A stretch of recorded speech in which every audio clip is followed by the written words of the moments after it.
Está chegando mais uma edição do programa Se Liga. Amigo, amiga, que coisa boa! Chegou a hora do nosso encontro com o Conselho de Notáveis, nossos amigos que passam a semana ligados no que acontece, para que nós saibamos a opinião deles e, com isso, possamos tomar decisões mais sábias, conhecendo o que acontece à nossa volta. Conosco hoje, o economista Manuel Tedim, o publicitário Elísio Pires e o também publicitário Lula Vieira e os principais, mais importantes, curiosos, interessantes, pertinentes assuntos da semana que passou. E começo com Lula Vieira. Meu caro Lula, me conte, se ligou em que na semana que passou, Lula? Estou aí acompanhando com muita atenção o julgamento dos baderneiros, dos criminosos, invasores do palácio, depredadores do palácio. E estou muito ansioso, porque enquanto o Moraes pede 17 anos, o Cássio pede 2 aninhos com direito à liberdade. Tá? Eu não quero nenhuma, eu sou que nem o Manuel Tedim, também acho que o Estado repressor, que pune, manda para uma ilha deserta, com pouca comida, isso não leva a nada a lugar nenhum. Mas uma certa dureza na pena para quem queria derrubar o governo, quem queria implantar um outro sistema e não o nosso, que estamos vivendo, que é a democracia, eu acho que você brincar dando alguns mesinhos, alguns anos, com direito a fazer farra em casa, e fazer baderna, dizendo que está livre, que é isso mesmo, e etc., eu acho que está errado. Isso eu me liguei e estou torcendo para que os demais senhores magistrados tenham um pouco mais de atenção no exemplo que eles estão dando para a nação e para os futuros baderneiros, para os futuros aventureiros. Outra coisa que eu estou seguindo com muita atenção, por 1000 motivos, é o problema das americanas. Eu fico muito preocupado qual seria o mais justo e o mais digno para que a economia, para que o panorama econômico brasileiro continue na normalidade. Há uma pesquisa que saiu no Globo, feito pelo Open Society Foundation, no mundo inteiro, a instituição é muito séria, me deixou muito feliz. O Brasil é o 3º país onde a democracia é considerada pelas pessoas o melhor regime de governo. Eu acho isso fascinante. Nós somos entre as dezenas de países pesquisados, com seriedade, repito, o Brasil é o 3º. A Turquia e a Colômbia o povo acha que a democracia é o melhor regime. E depois, então, vai caindo, terminando, evidentemente, na Rússia, com 35% apenas das pessoas favoráveis à democracia. E tem outras pesquisas bastante importantes, como, por exemplo, se concorda que os governos militares são ideais para o país. Pasmem, a Índia, 60% dos indianos acha que sim. Já a Arábia Saudita, 44%, vai aí até o Brasil, com gloriosos 31%. Eu estou muito orgulhoso do meu país e do meu povo. O Brasil, apenas 29% das pessoas estão dispostas a votar ou apoiar abertamente aqueles candidatos ou políticos que sejam contra a democracia. Eu acho isso muito bacana. É claro que 29 é muita gente, mas tem países onde a situação é bem pior. É isso, em princípio, que eu me liguei. Vou continuar, então, voltado inteiramente aí na torcida para que os baderneiros de Brasília sejam exemplarmente punidos. É a minha torcida. Elísio Pires, e você? Se ligou em que na semana que passou, Elísio? Olha, nessa semana que passou, eu me liguei muito, né, nos terremotos, incêndios e tsunamis que deixaram milhares de pessoas mortas, milhares de mortos no mundo. Estou falando desde a Líbia até o Marrocos, passando pelo Rio Grande do Sul, pelo Havaí. Então, para as pessoas que não acreditam que essa crise é natural, e que o planeta atravessa, não é nada, isso está acontecendo, Para isso, vale lembrar que em 2 de agosto foi criado, aspas, o Dia da Sobrecarga da Terra de 2023, que indica que nesta data, 2023, 2 de agosto, a humanidade exauriu os recursos renováveis e o planeta entrou no vermelho, diz o documento. Isso aí realmente me preocupou, continua me preocupando muito, que a gente não sabe até onde isso vai. É só olhar o nosso vizinho Rio Grande do Sul aqui, que o problema dos ciclones e das chuvas continuam lá, né? Agora vamos para as boas notícias. Primeiro, queria registrar que depois de preso há mais de uma semana, a 1.000 metros de profundidade, em uma caverna na Turquia, o americano Mark Dick foi resgatado muito bem de saúde, uma boa notícia. E outra que eu também considero muito relevante é o fato do Cristiano Ronaldo ter cedido o seu hotel 4 estrelas em Marrakech para abrigar sobreviventes do terremoto. Uma atitude muito grandiosa. E ainda fez uma ajuda para a alimentação. E outra notícia que eu gostei muito também foi que o Jefferson Souza, de 33 anos, um jovem, portanto, ajuda a produzir 2 milhões de mudas para recuperar a floresta amazônica. Então é outra excelente notícia. Meu caro Manuel Tedinho, você se ligou em que na semana que passou, Tedinho? O mais importante, o Lula comentou, que é o que está acontecendo hoje, né? Quer dizer, a questão desse julgamento, acho importante. Tem uma certa convergência, claro que... Cássio Nunes à parte está indo muito bem, É isso, né? Que eu ia falar. Com exceção do até o André Mendonça não está do jeito dele, né? O André Mendonça, ele só discordou de uma coisa que eu acho que está errado, mas ele só discordou uma parte. Pelo menos a parte de depredação e tal, ele concordou, né? Mas, enfim, fora esses dois, e o Nunes Marques é que é mais grave, né? Tem um certo consenso. O melhor voto de todos foi do Toffoli, que falou assim: serei breve, eu voto conforme eu sigo o voto do relator, encerrou a palavra dele. Acho que não demorou nem 5 minutos, o que eu acho desejável nesse caso. A não ser que você tenha uma discordância. Eles têm um vício, né, de contextualizar o voto.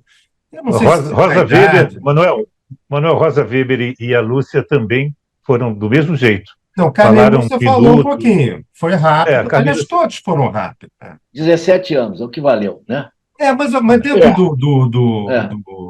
do ritmo normal, todos foram bastante rápidos, pelo menos os que eu vi. Eu não vi o Nunes Marques, graças a Deus.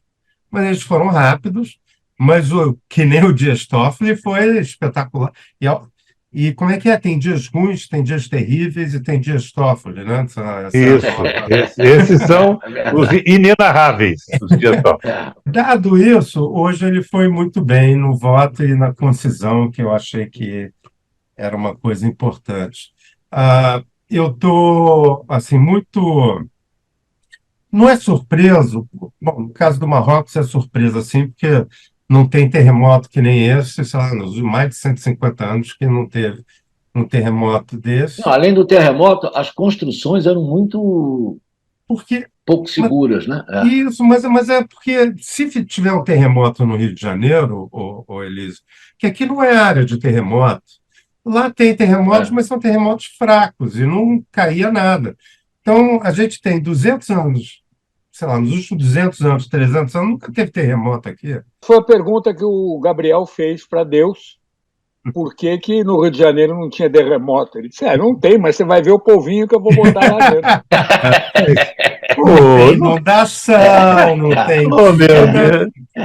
Mas parece muito interessante, muito assustador, mas previsível, que a Terra, de fato, como era esperado, está dando a resposta ao aquecimento global de forma muito, muito forte, né? Porque teve nos Estados Unidos, teve no Japão, teve... Cara, esse negócio... Não, e com um detalhe, olha o que se aguarda há anos, aquela falha que tem lá na costa dos Estados Unidos, né? Na costa do Pacífico. Mas aí é terremoto, eu estou falando de inundação agora. Também agora inundação está demais, né? Está demais. Hong Kong, vocês viram Hong Kong? Teve na Grécia, incrível. Teve na Líbia, teve nos Estados Unidos, teve na China. Cara, na Líbia tem mais de 10 mil mortos. Eu não sei quanto é que está mais agora. Cara, muito impressionante isso, não? Então, a Terra está respondendo da maneira que os cientistas pensavam. E não sei o que os negacionistas da mudança climática estão dizendo. 2 deles são eminentes cientistas brasileiros que foram... Eu não me lembro agora se foi a CNN ou qual foi o outro canal, que eles foram lá dizendo que isso é cíclico, de vez em quando acontece mesmo, já acabaram com... Isso é assim mesmo, porque a Terra é plana, isso acontece, terraplanistas. E quando faz assim, enche de um lado, quando faz assim, enche de um lado, depois do outro. Não, na verdade, porque tem um componente cíclico, cara, isso não é o fundamental, né? A verdade é que a gente, em cima de um eventual cíclico, que ainda não dá para medir, a gente colaborou e muito. Quer dizer, isso não tem. Isso é medido, isso é matemática, né, Lula? Quem não entende? Claro. E como o Elísio apontou, a gente está brincando em serviço. Quer dizer, no momento em que nós estamos chegando ao ponto de já começar a entrar no déficit, ou seja, não vamos conseguir repor o que nós estamos destruindo, isso é muito preocupante. Afinal, a gente pretende e tem a obrigação de cuidar dos pósteros, que sejam os nossos netos ou até Essa conta é feita o seguinte, Lula, e é uma conta que já é feita há bastante tempo, é que de 2 a 3 anos para cá está tendo mais, com toda a razão, está tendo mais destaque. O mundo produz um determinado volume por ano de CO2. Isso está dado, é mensurável, não tem muito problema. Então, e a capacidade da Terra de capturar CO2 é desse número menos não sei quanto. Então, em junho, julho, assim, a gente chega no limite.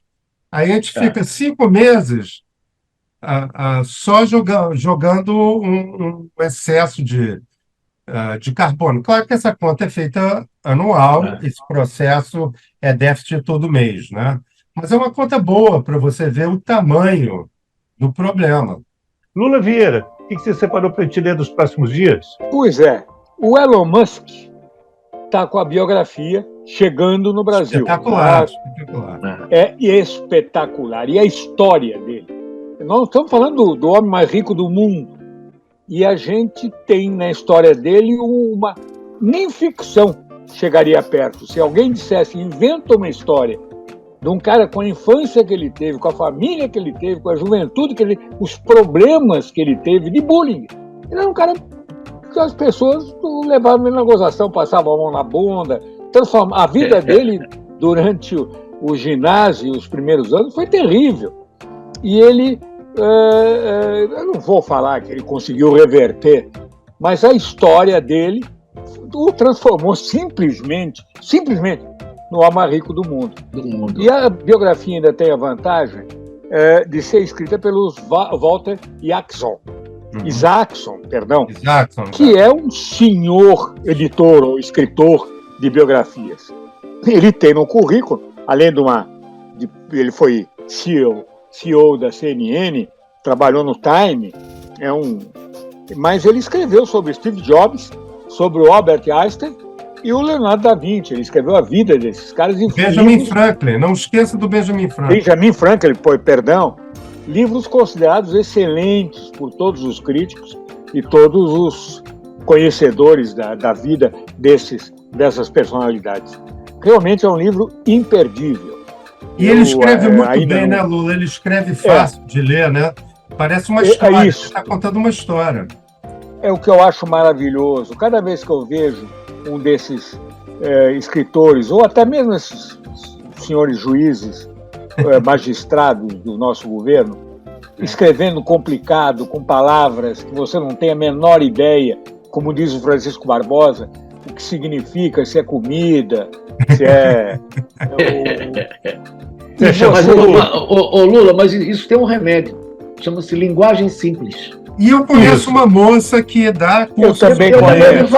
Eu ouvi falar até. Olha o jabá. nepotismo aqui na mesa, um nepotismo bem-vindo, aliás. E trabalha nisso. Quer dizer, ela não só tem essa tese, como é autora de um livro sobre isso, mas ela trabalha, quer dizer, ela contribui para que os magistrados, os funcionários públicos, os líderes dessa nação consigam escrever em português compreensível. Aqui a gente está num veículo público, é importante dar um nome para as pessoas procurarem. E tem gente que não sabe, não nos vê, só nos ouve. Então, por favor, Elísio, eu acho que tem um cara que conhece ela mais ou menos.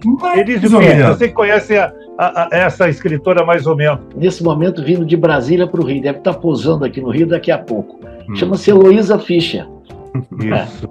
Por acaso, tem Pires também, mas vamos usar só o Fischer, Heloísa Fischer.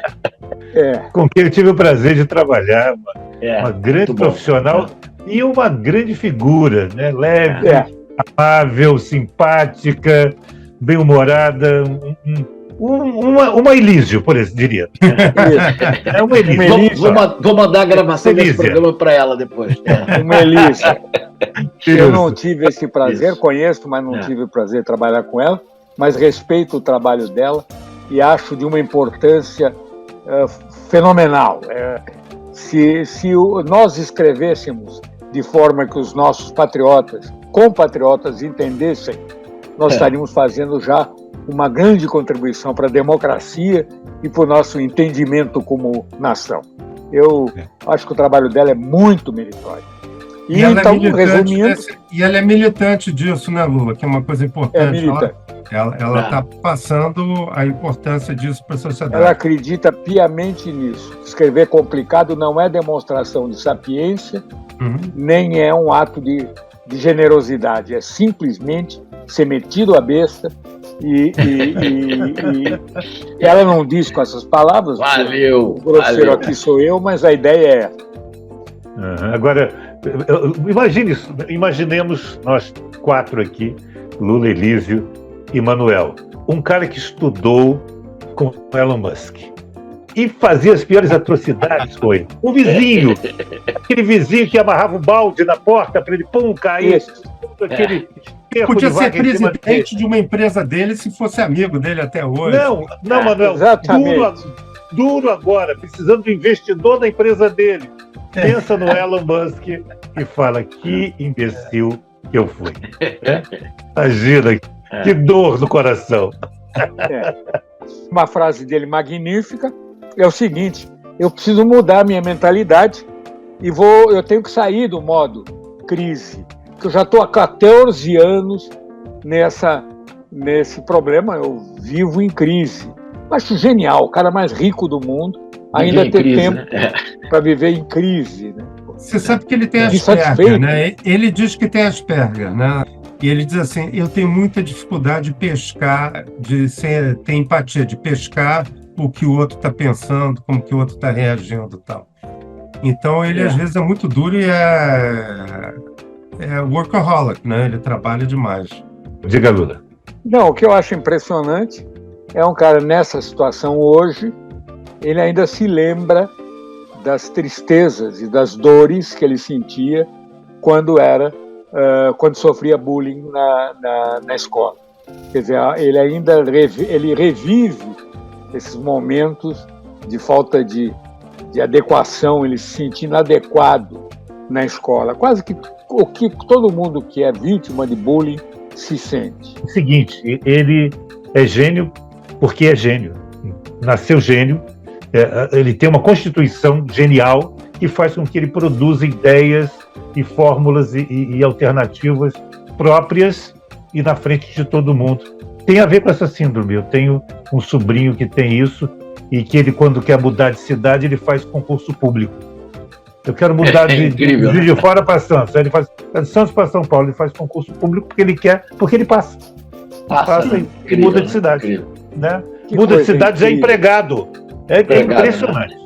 Impressionante. Incrível. Eu sei o que Elon Musk passou enquanto criança e jovem, porque é um ser deslocado onde está, sempre à frente dos outros, sempre captando o que ninguém vê, resolvendo o que ninguém resolve. Aí você acaba ficando até antipático. Pois bem, falei demais, hein? Estou posto, vamos ao ponto.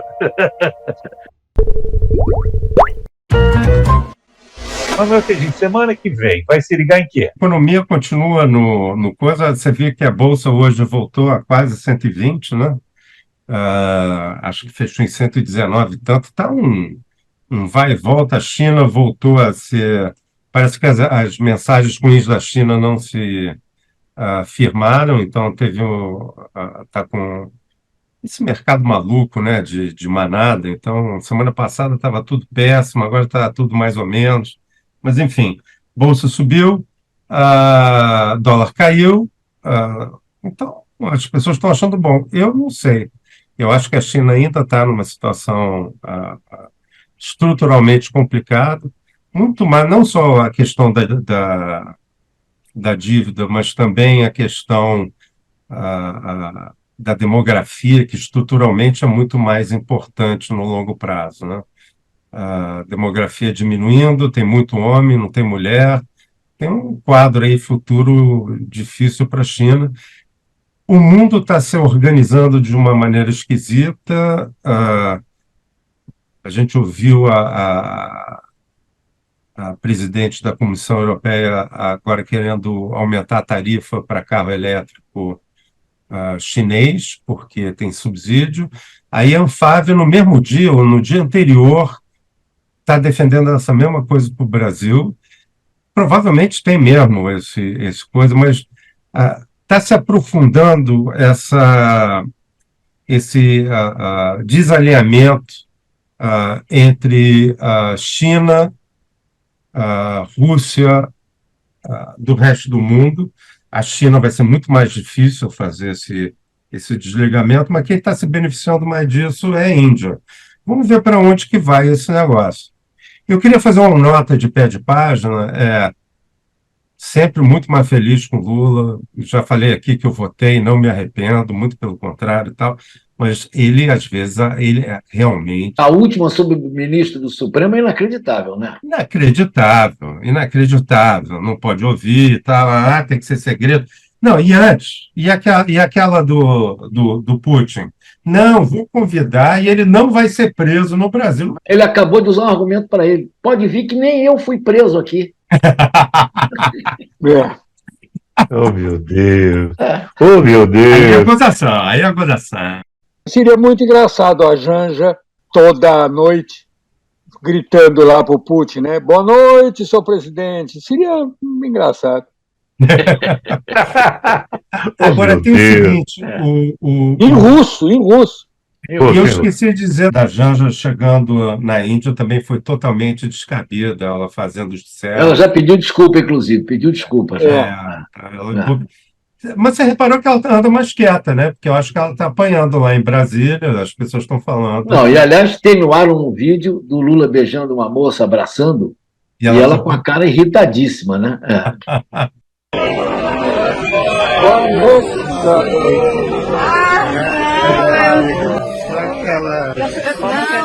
Calma, eu conheço. Acho isso lindo. Isso não me preocupa. Agora, não pode chamar, Elísio, Janja de Janja Ono. Não tem nada a ver com a Yoko Ono, tá bom? Não, qualquer semelhança nada, absolutamente nada.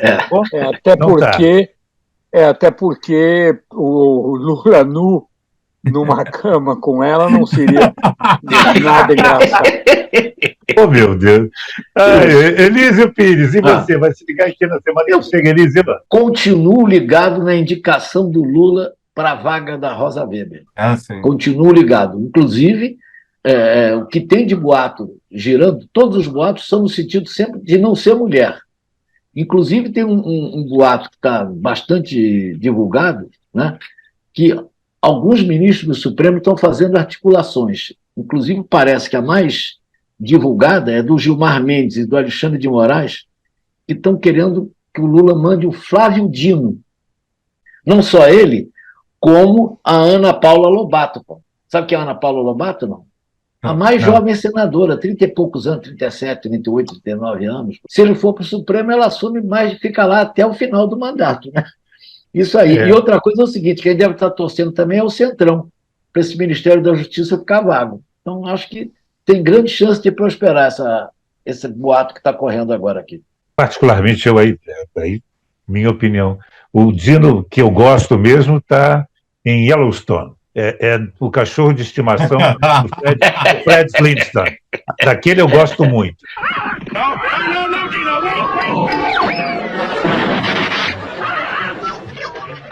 Né? Nós gostamos. Lula Vieira, e você vai se ligar em que na semana que chega, Lula? Concordo com o Manuel Coelho, mas queria que as repercussões do julgamento dos bagunceiros de Brasília fossem exemplares dentro da lei, da ordem e da razoabilidade. Isso é fundamental.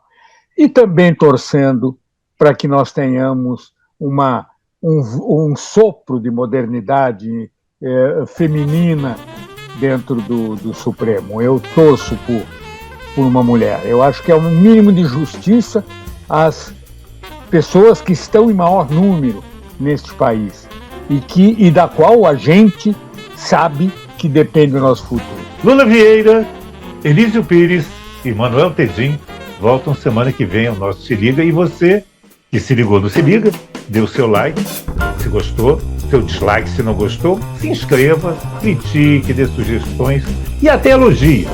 Pode também, tudo vale também. Nós voltaremos semana que vem para mais um papo gostoso aqui e para sabermos mais das coisas com o nosso Conselho de Notáveis. Até semana que vem, pessoal. Valeu! Olá. Salve, socorro! Salve, socorro! Grande socorro! Se liga!